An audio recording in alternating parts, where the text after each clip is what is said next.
Okay, we're going to be doing first part one of the cloud spreadsheet data analysis. We've got to have it done by the end of this week. Well, hopefully we can get it done either today or Wednesday. But first, we're going to do this part. We're going to create a Google spreadsheet. Going to my Google Drive. Remember, if I just go to drive.google.com, if I'm not logged in, it'll pop up a login page. Since I'm already logged in, it takes me to my Drive.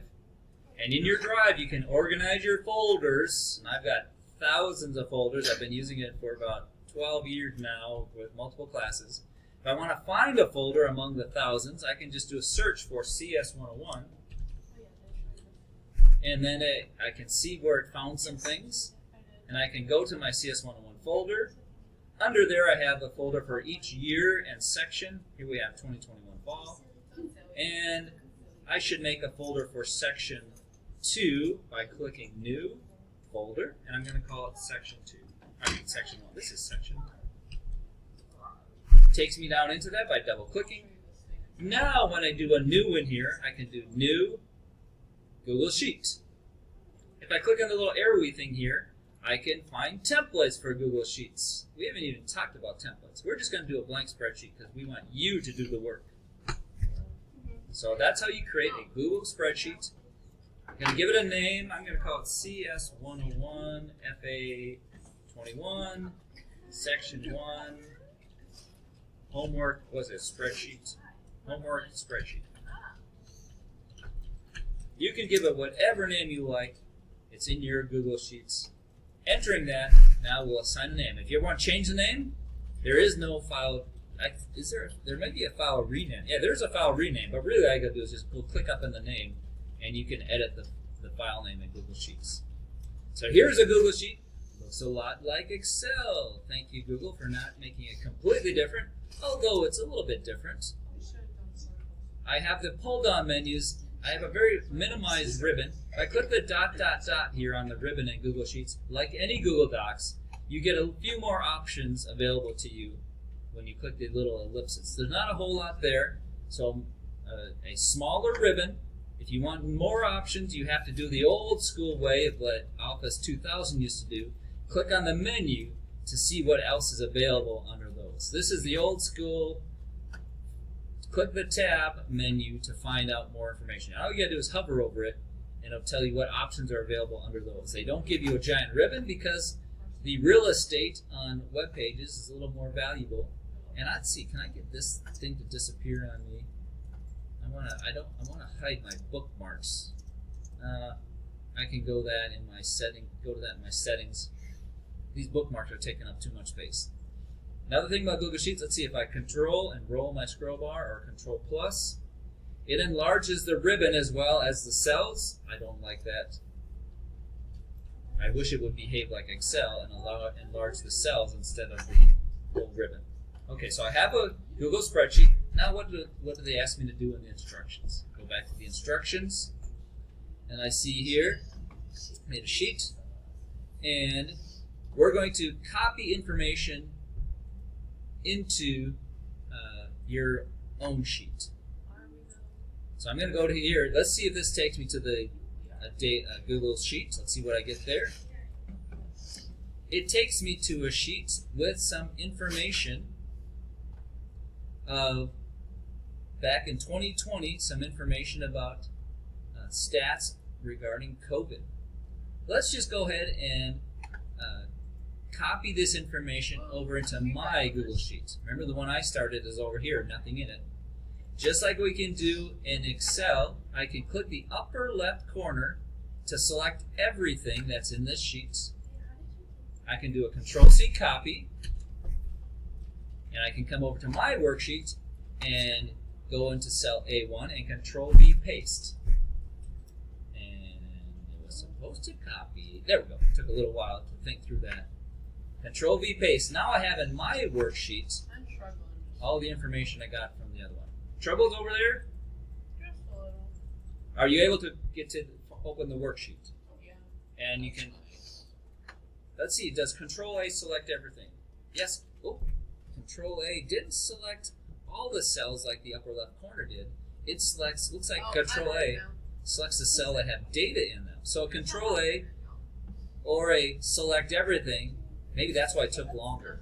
If I do a Control A and then Control C, oh, this time a Control A did select everything.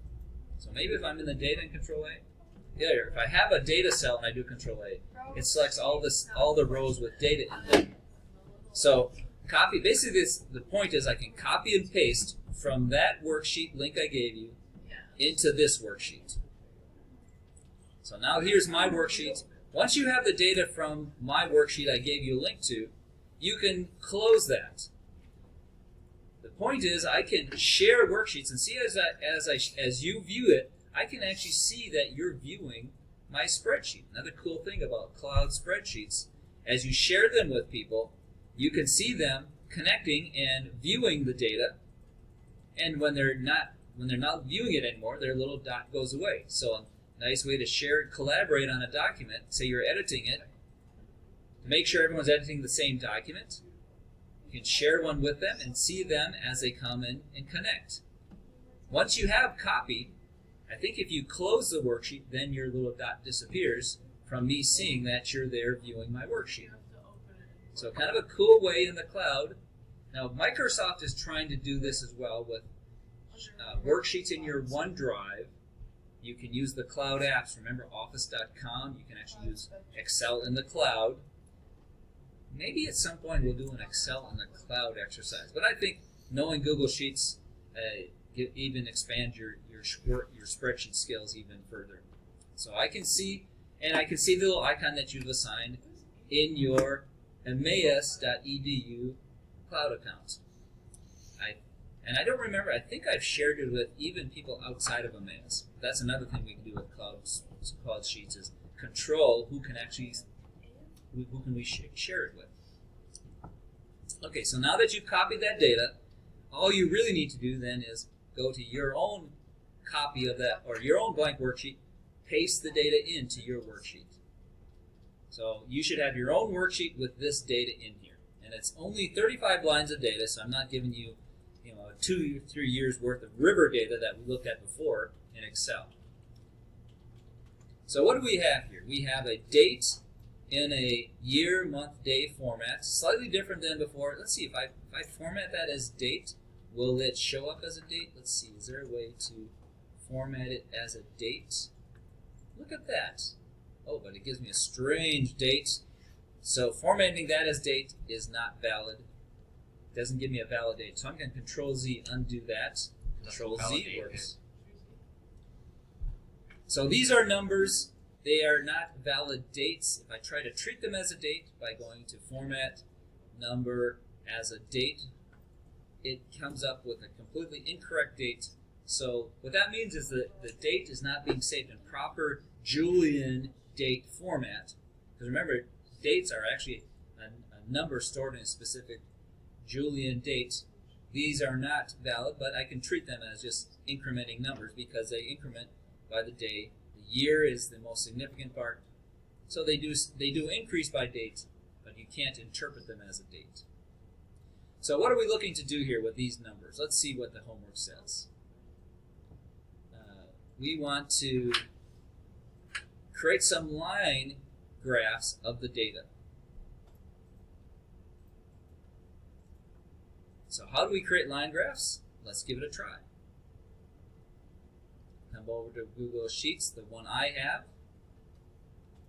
Or you go to yours where you made a copy of. And we want to graph, let's see, we have days, the day number increasing, the number of states, I think, have reported it. I'm not sure what states mean. Maybe they're total data. We do have positive numbers and negative numbers and pending. Well, I think we want to graph the day number along with the number of positive cases. So let's select through day number. I can do the select and drag just like in Excel. I don't get the wide plus symbol, I just get the arrow and it starts selecting. And I think I need to do a control select through these, because this is the column of data I'm selecting. Control select down through there. And it's hard to tell they're both selected. I see a little outline around there. It was already shaded blue, so that's kind of messing me up to know whether it's selected, but I think it is. Let's see now if we can make a line graph of the data on rows 3 to 35 with the day number, as well as row 183 to 35 of the positives. I didn't select the header. I only selected the numbers. I didn't select row 2. Oh well. Now let's see if I can insert a line chart. Let's go to Insert, Chart, and I can choose my chart type over here. So slightly different choices. I don't show it up on the ribbon. I insert a chart, and then I can change the type of the chart to the style that I like. Let's make it a smooth line chart. And there's my curve going up.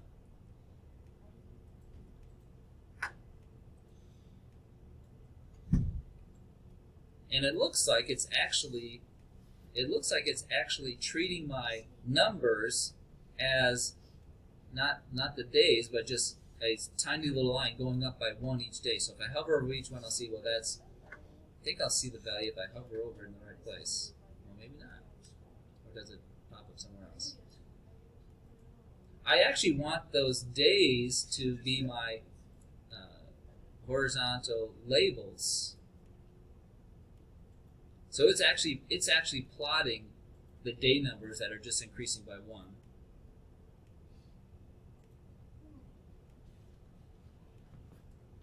Let's see, vertically, no, I don't want to do vertical. X-axis, let's see, if I add an X-axis, would that be my, let's see, I don't think I need the B row, because the B row is just the number of days. Let's delete the B row. See if I can delete that. Let's click on the 3 dots here. Let's remove the B row, because this is the data that's interesting.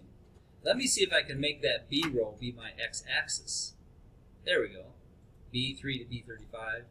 Now I have a little more meaningful. Instead of the B row being the series that I'm plotting, I want the B row to designate the numbers on the X-axis.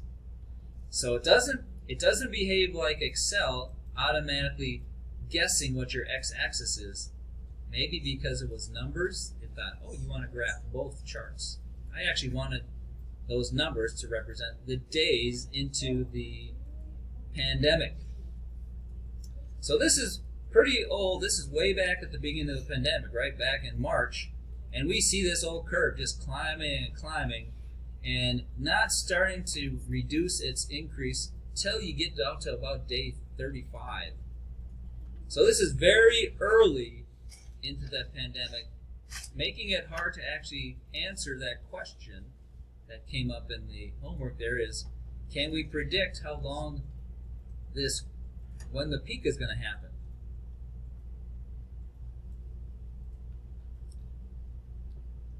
So let me go back and check, make sure, I don't have any more data. Daily, I only have history through 1 month, so it makes it hard to predict anything further because we don't have enough history. If I had more, and I could see that this peak is going up and starting to flatten out, I may have a guess on when the peak's going to end. But with a short graph like this, hard to estimate when that peak is going to happen. Now, maybe the real smart mathematician, when he sees this starting to curve this way, might say, wait, maybe the peak's going to happen right here in about 50 days. So now you see how in Google Sheets I can create line graphs. It's not radically different from Excel, but a little bit different. Let's see, can I move this to a new sheet? In Excel, I could right-click and move it. Here, can I right-click? Let's see, if I right-click. It's the 3 dots in the top right corner. So here there's not a move. I could cut and paste it, or Mr. Marchand suggested here under the more. Is that what you're saying? No, there's actually a little 3 dots box in the... Oh, there, this 3 dots. Let's see what this 3 dots does for us. There we go. I can move to own sheets, and it automatically creates a sheet called Chart 1. Let's see if I can undo that. Oh, it doesn't let me undo that. Oh, that's interesting. I could have done a cut and paste, I think, but I like the move. Just takes it right over to a new chart, and it's a chart all by itself. I can edit it, download it, copy it. So it's a little bit different than Excel, where, well, actually Excel kind of did make it look like it was its own sheet as well. Now let's redo that again, just because I'm going to do one more thing. I'm going to just select the numbers I want to graph on a chart, and I'm going to do the same thing I did before. Insert chart. Make it a, oh, look at that. It remembers the last type of chart I did. This time I'm going to do Control X, Control V. I'm going to do a Control X, and then come back to a new sheet, click the plus, and let's do a Control V. There, instead of making the sheet a new chart, it copies that chart over the cells of a new sheet. So you can do the ellipsis move or the cut and paste. Oh, and actually I did the copy. It didn't cut it. It did a copy. So you can do the copy chart, move to own sheet. Here I'm going to do the copy chart, make another sheet, and see if the paste should look the same. Often I've come across when I try to do a copy in Google Sheets, it'll say, "Hey dummy, click Control C instead of me doing it for you." Sometimes you get that message. You don't get the "Hey dummy" part, but I feel like it's telling me that. It says, do Control C when you want to copy. So lots of things you can do on sheets. I'm going to add that horizontal axis in the one that I copy pasted. See how it's missing? Let's see if I can add, or go to, let's try Edit Chart. This pops up, and I can add an x-axis. It doesn't remember my last choice. Let's see, how could I add B3 to B35? Let's see if I click this, select data range. I can either type it or come over to sheet 1 and select through it B3 to B35, and see how it's filling that in the selection range. I click OK, and now on that sheet I have a labeled horizontal axis. So you, in your x-axis, basically you're saying, what should I use to label my x-axis? Multiple sheets. If I'm happy with one, like if I like the chart 3, where it's basically the content of that worksheet, I can use these menu or little extra buttons to edit that chart. And it's like the chart is this sheet is the content of that worksheet. I can actually publish sheets to the internet, and we've done that in previous exercises. I'm not going to make you do that. But anything in the cloud, you can share if you decide to publish it. You have to publish it first before it'll be accessible to anyone else. Just like I shared this to anybody at Emmaus, you can choose what gets shared in your worksheets. So now what we have done, we have graphed the data from lines B3 to B35. We've inserted a line chart. Oh, it does say enter meaningful titles. Okay, let's go figure out how we can add a title to that. And I'll go to the one where, let's see, did we do a copy chart? I'm going to see if I can add it. I'm going to try to do both. I'm going to add a title to this one, and then also add a title to the one that's just pasted in the middle of a worksheet. Let's do this one first. Chart 1 that I moved it to. Let's try Edit Chart. How would I add a title? Let's see here. Is there a Customize? There we go. Chart and Axes Titles. Under the Customize choice. You'd think I could just come over here and like right-click Add Title or Insert Text Box. It doesn't let me do an insert when I have a chart taking over a spreadsheet tab. But I can go to, remember how I did that? I can go Edit Chart, Customize, and now I can change my style, background colors and things. I can change my chart and axis title. Here's where I can give it a chart title. And here's that. I can just type in my chart title. Let's call it COVID 2020.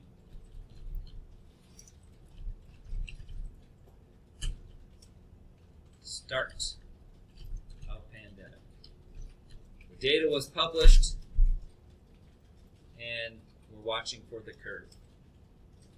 I could decide my color of font, how it's bold. I'm gonna go ahead and change the color. I'm gonna make it a dark blue to go with the blue of the graph.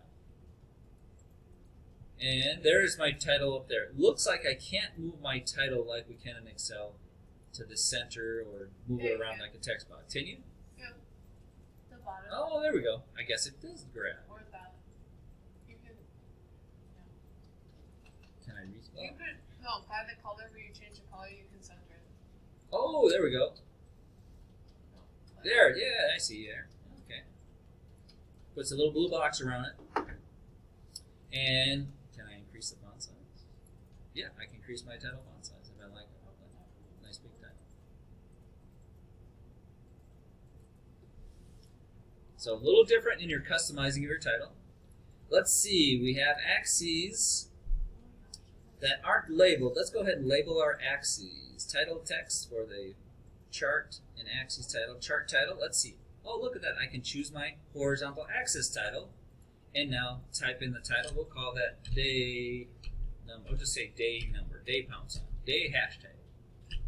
And now that shows center. It remembers my last alignment I did for my title. I can change its color for my title texts for that. Hashtag for.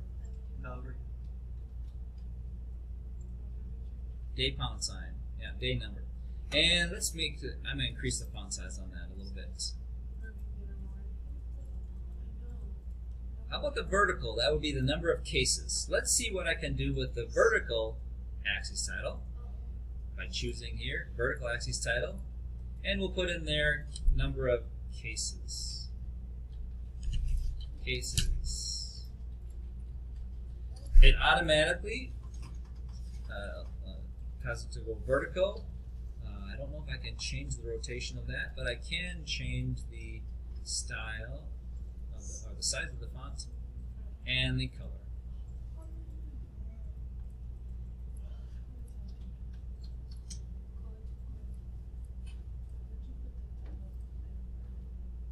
What else could I change in my titles? Let's see, I can change my subtitle Oh. and various subtitle is the other thing, otherwise horizontal, vertical.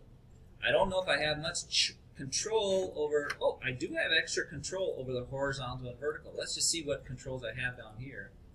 I can give it, well, I can adjust the scale of it. Say if I want it to be scaled beyond where the actual data is. I can adjust my scaling. So a little bit more details I can apply to my horizontal axis. Sometimes your data, maybe say your plot only covers day 0 to 30. Suppose I want to show a max out to, say, day 50. Like, imagine where it's going to be going, and maybe I want to draw a dotted line. By putting the max at 50, I'll make that to 40. It shows that, hey, I'm expecting more data to come. Oh, not 0, 40. I'm expecting more data to come, and it's kind of leaving you to kind of guess where this curve is going. So you can adjust your min and max. By default, it only adjusts it within the range of the data you gave it. And you can choose, do I hide data if I make my bounds smaller than my data covers? So you have to learn what all these things mean. In Excel, it's more visually clicking on things and moving them around. So now you're becoming an expert at Google spreadsheets and charts. Let's see, vertical axis. Let's give a little bit room. I think I'll give a little more room on the vertical axis to let people make it obvious that, you know, we're expecting it to go higher than the 400,000. Let's choose vertical axis now and see what I can put with there. Let's make the maximum value. Let's make it 500,000. And see how it kind of gives you a little more room, letting people see, you know, I'm thinking it's going to go higher and last longer, and you can kind of let them guess where that curve might go. Why does this one have an open? I actually put point shapes in circles, so now I can't get rid of that. Let's see, how many of you have ever messed with logarithms? Remember logarithms? If I choose, especially when I have curves that really go up fast, you can actually choose your scaling. This is something that I haven't seen in Excel. You can choose to have it appear on a log scale, and for scientific data or data that's increasing exponentially, the log scale is sometimes helpful. But we'll go back to the normal linear scale. But that's an interesting option I have in my vertical axis.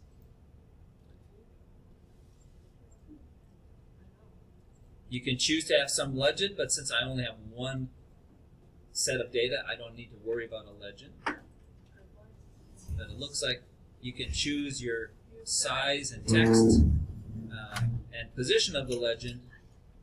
And since I don't have more than one set of data, the legend isn't that useful. Grid lines. Let's see, what could we do with grid lines? Can I make it a little more interesting? Have more ticks? Major grid lines, minor grid lines, major ticks and minor ticks on the scales. How wide your grid line is. I'm not sure if the grid line or the minor grid lines is that helpful. Do I have vertical? Oh, I have vertical grid lines, and I can choose horizontal grid lines. Choose different colors for your grid line. Yeah. Major ticks, minor ticks. You could make it look a little more scientific with lots of little grid lines. Maybe make it easier for people to guess what the numbers are. Just click on other box. Adds a little bit of interest to it, so you have some control over that as well. So I would say in some places these are slightly more sophisticated than Excel. Maybe if I mess with the options in Excel, I could find grid lines and stuff. Click the top left. Click the top left. But there's my options. Remember, if I ever want to change those, you have to click the Edit Chart. You're not editing the data, you're editing how the chart looks. So lots of options there in charting in Google Sheets. Now, if I hadn't made it a chart on a separate page, and I had made it a graph, let's see, can I play with that? The ellipsis, yeah. With the ellipsis, I can do Edit Chart, all the things I just did now. And I can always move it to its own sheet. I can edit the chart just like I did, and that same chart editor information pops up. So if it's independent, kind of floating above the data, I can do the same editing through the ellipsis edit settings on my chart. So a lot of neat features with Google Sheets. Let's see what else is required in the homework assignment. Let's see here. Enter meaningful titles. Question is there enough data to predict when the curve may end? When the curve may come? The peak of the curve may come? I suppose if you want to really guess, this one it looks like I can't tell where the peak is coming.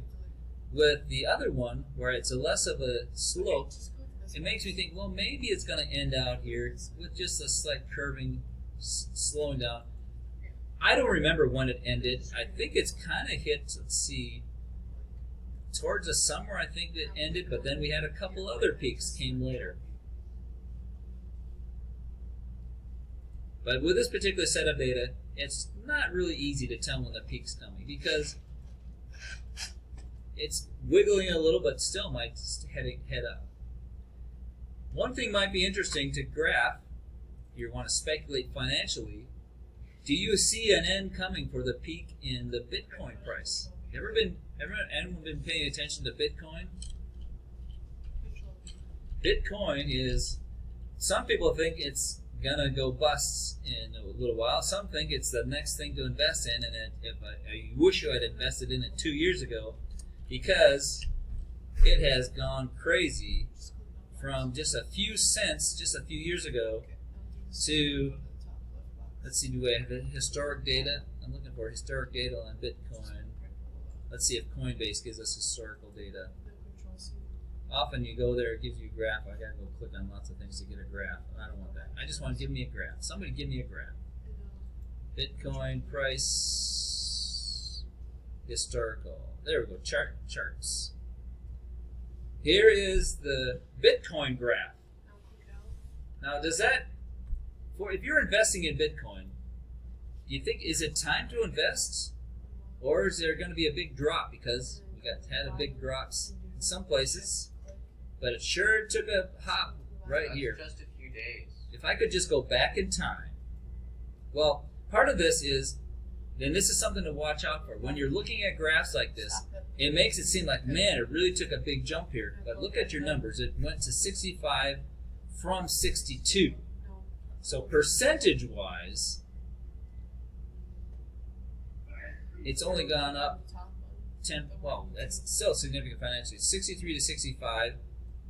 That's 2 over 60, which is about 4%. Now, if that were happening in between 2 days, that's pretty good investment. Let's check the 1 year graph for Bitcoin. Now it's looking a little more dramatic. Let's see, it went up to 63 back in April, and then it took a big drop, and it was down to half of that in July. And now it's coming back up, and it's back at 64, all-time high. But we don't know if in a few days it's going to go back down to something like that. So it's a scary investment, and it seems to have these little cycles that it's been going through, but then it's hard to know. Is it still going through those cycles? Let's check the 3-year on Bitcoin. Now, look at that. If I had only invested back in 2017, I would have made lots and lots of money. And I think some people did invest back then. And look how much their money has multiplied in just a few years. But it was a high risk. They thought, man, I did well. Someone bought it here, and they waited, and they were disappointed for a couple years. Finally, it started increasing from what they paid it for. And now, they didn't get super rich. It multiplied 3 times of what they had, but it took 3 years. I know actually alumni of Emmaus, I remember when it was. I think he had like $300 worth back here. And I don't know if he hung on to it, but if he had $300 worth of Bitcoin back here, look how much it's worth now. I basically paid for all 4 years in advance. The thing is, with stuff like this, you don't make money until you sell what you bought. So you have on paper unrealized profit. Until you sell it, you haven't made that money. So if you hang on to it and it drops down to here, well, you haven't done too bad. But if you sell it now, that's when you pay big time taxes on it. So do you want to let it ride, or do you sell and invest in something a little more stable right now? If back then you had $1,000 worth. So $424, well, let's just say we bought it here when it was worth $1,000. Now it's 60 times what it's worth. $1,000 turned into $63,000. Would you sell, or would you hang on? The key is buy low, sell high. A lot of people are buying it right now because they think it's going to go higher. But graphs like this are a little less likely to predict because we're graphing something that is almost random, but it depends a lot on what's happening, what's being talked about socially. Is it going to go up? Where with our graph, it's data we're measuring from cases in a disease that's spreading. It's not so much random unless someone decides, hey, we're going to decide a whole different kind of test that isn't as reliable or something, and suddenly our graphs make it hard to predict. It's still hard to know the prediction value of that data. We're just looking at a small part. And when you look at historical data, it's like, oh, I could have figured that what it was going to do, but some other factors come in. Well, let's see what else we need to do in this little test of our and practice of our Google spreadsheet skills. Why is my slider? I have to get over to the left side there. Here we go. Let's see what else we need to do here. Let's see if we can do part 2. Part 2, data mining. Now, it all depends on whether this data here is valid. This is the part that if you know where to find data, you can use it to predict your business success, or you can use it and manipulate it to scare the people out there on social media, or they're doing it to you in the news. Learn how to analyze that data, or people are going to know how to manipulate your emotions to get you to vote for them or to buy their product. So let's just see if we have some data still available to us at this link. If I click here, let's see if I have some valid data. Well, they're giving me a warning. Well, the data is no longer, we're not collecting new data, but it looks like it's still valid up to March 7th. And what we're looking for is, can we find the data that we can download and import into our Google spreadsheets? So we need to download the state's historical data. Let's see, can we find the state's historical data? Now, it's a little different than the river data site that we visited before. Let's see if we can find state's historical data. Historical U.S. values, current U.S. values. Here we go. U.S. historical values for a date. State data, historical values. There we go. Historical values for all states, or historical values for a single state. What did it say? State's historical data. Sort the data by state name followed by the date. Okay, it looks like we need to get the all states historical data, and then we'll be sorting through it. I could have just got one state at a time, but let's say somebody only gave us historical data for all states, and the little arrow there says download that. Right? Oh, it says open that. Now let's see data. There we go. Let's download historical data right here from CSV format. I think that's the daily states. I think that's the one I want. It looks like we don't have a menu like we did on the river data of telling us what range of dates. It looks like it's just going to send us all the data they have. Let's see what we get. Click on here. It's going to give me a .csv file to download. That's like the standard format for data that can be used in Excel. I'm going to go to my section 1, and I'm going to download that to my section 1 folder. What's happening? There we go, section 1 folder. I'll call it daily state data. So that's historic values for all states? Yeah, historic values for all states. Daily state data.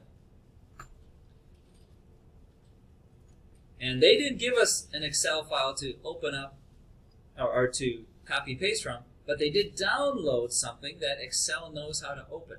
So I download that. I'm using Chrome, so my download shows up down here. If I'm going to view where the file went, I can click the little arrowy, go to Show in Folder, and I see that it downloaded it into my cs101 folder just like I told it to. There it is, daily state data. Now you probably have little Excel icons showing that, and that's telling you that Excel knows how to open this data. Let's just open it in Excel, and then we'll worry about bringing it into our spreadsheet in a second. If I view it in Excel, I see that, it's got lots of information, and how much data does it have? It starts at line 1, goes all the way down to line, what? Look how far that goes. 20, was that 20,000? Line 20,000, lots and lots of data. I don't want to be selecting and dragging through all this data. 20,000 lines of data. Let's bring it up into Google spreadsheet, and we'll do some sorting. Looks like we have each state with numbers, but they're all mixed up. The states are all mixed up. We're going to want to be sorting the data in a certain manner. So I see it in Excel. I could manipulate this in Excel, but I want to learn how to do it in Google spreadsheets. So if I have a CSV file, and I see where it is, there's my CSV file, how do I bring it into my Google spreadsheet? Watch how it's done. I need to do an import. So let's go to my Google spreadsheet, and underneath File, doesn't matter where I am, I can start a new sheet, or I can import, and on the import, it'll give me the choice to put it into a new sheet. So I'm going to do File, and I'm looking for Import. Import, there we go, File, Import. And now I can browse to where I want to import that from. Because Google likes you to work with their Google Drive, it'll automatically send you to, hey, you can search on your Google Drive for that file. Or I can come over here and do the upload from my computer. So that's what we don't want to do because we haven't put it in our Google Drive yet. I can upload this file, and now I could either drag it to this from that Explorer or select a file. I'm going to go select a file to make it very clear where I found it. I'm going to browse over to my special drive in my documents, my cs101 folder, 2021 fall, and here's where I have downloaded the state data, I hope. Where did it go? Thought I put it there. River data. Where did I don't see my, oh, I'm in the wrong section. Section 1. There we go. Section 1. There it is, daily state data. Double click on that CSV file. It uploads it to Google Sheets, and it's going to create a sheet for me. I could choose it to put it in the sheet I'm in, or create a new one. We want to do that. We're going to let it try to do the converting for me. Not as many options on the when we do it in Excel. Remember we did that copy paste. It asked us how to format it. It's going to try to do this automatically for us. If I want to tell it, I could tell it specific things to separate the data by. But let's just see if Google can figure it out. So import CSV, and I click import. It's going to put a new sheet in. A lot of data in there, so it's going to take a little while uploading into my Google Sheet. And once it gets up there, I will have all that data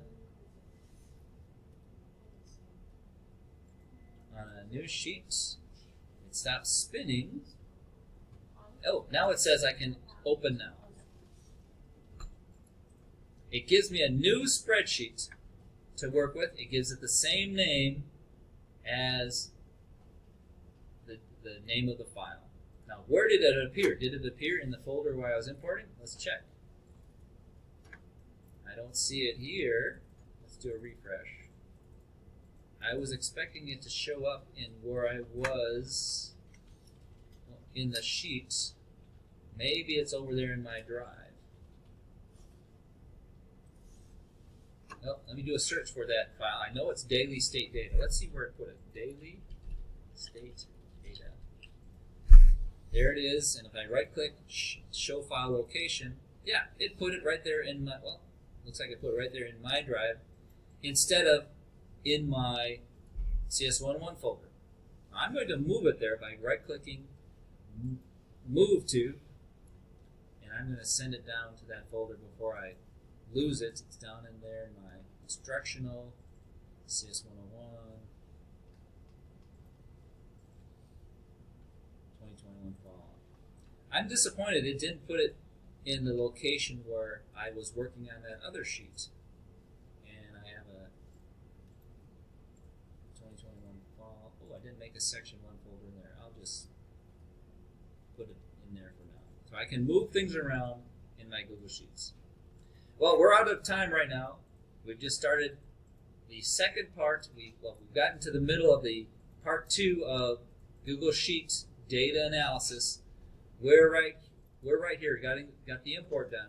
But next time we're going to work with that data, practice sorting that data and extracting just the Iowa and New York information. So we're going to stop right here, and we got this far. We got the data imported into a new sheet.